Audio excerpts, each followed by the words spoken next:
Well, the political showdown escalated ever since ED named Bhupesh Baghel for allegedly receiving rupees 508 crores from the promoters of the Mahadev betting app. This is only intensifying moment by moment. While the BJP accused the Chief Minister's Office of corruption for receiving 30% of the scam money, Baghel and Congress have questioned the timing and the alleged graft tapes. They maintain that the state was the first to order a probe into the scam. First, listen in to what PM Modi said. मुख्यमंत्री कार्यालय यहां सट्टेबाजों का अड्डा कैसे बना हुआ था? 30% कक्का खुलेआम सट्टा चला रहे थे। आज यहां के मुख्यमंत्री के करीबी जेल में बंद है। छापों में नोटों के बड़े बड़े ढेर मिल रहे हैं जी, सबूत के साथ। करोड़ों रुपए पकड़े जा रहे हैं।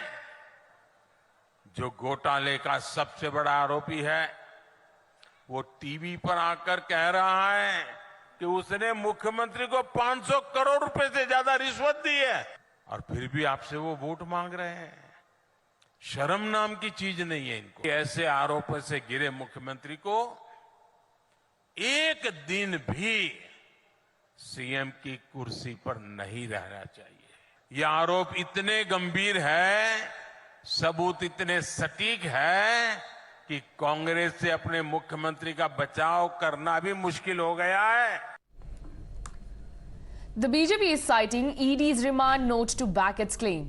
The ED note details how Shubham Soni asked his aide and arrested accused Asim Das to allegedly deliver rupees 8 to 10 crores to Chhattisgarh CM.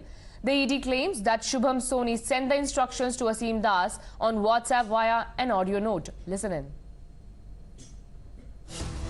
भाई तू एक काम कर, तू ना अभी के अभी इंडिया निकल। और क्या बोलते हैं, मेरे को ना भयंकर कॉल मैसेजेस आ रहे हैं उधर से पैसे के लिए। तो तू एक काम कर, तू वहाँ निकल। मैं तेरे को नाहवा और रायपुर के ब्रांच से 8-10 करोड़ दिलवा रहा हूँ, तो तू वहाँ पर छोड़वा देना बघेल जी के पास, ठीक है? और क्या बोलते हैं, एक बार बात भी कर लेना कि काम वाम ना बंद हो अपना कोई भी, और बाकी तो मैं करवा दूंगा नेक्स्ट टाइम से। अभी इलेक्शन टाइम चल रहा है ना, तो हो नहीं पा रहा है। Well, you just heard the audio tape. Now listen into what Bhupesh Baghel is saying. He expressed his delight at the impressive 76 voter turnout during the first phase of polling. He said 76% voting has been done in the elections. Well, he went on to say that the enthusiasm among the voters has once again defeated the conspiracies plotted against the party. The Congress party has accused the Enforcement Directorate of being a political tool for the BJP. According to the Congress, the state was the first to launch an investigation against the promoters of the Mahadev betting app, and the vehicle from which the cash was seized belongs to a BJP leader. Listen in. आपको लगता है कि भाजपा किसी सरकार से पूछ के किसी स्टेट में कार्रवाई करती है?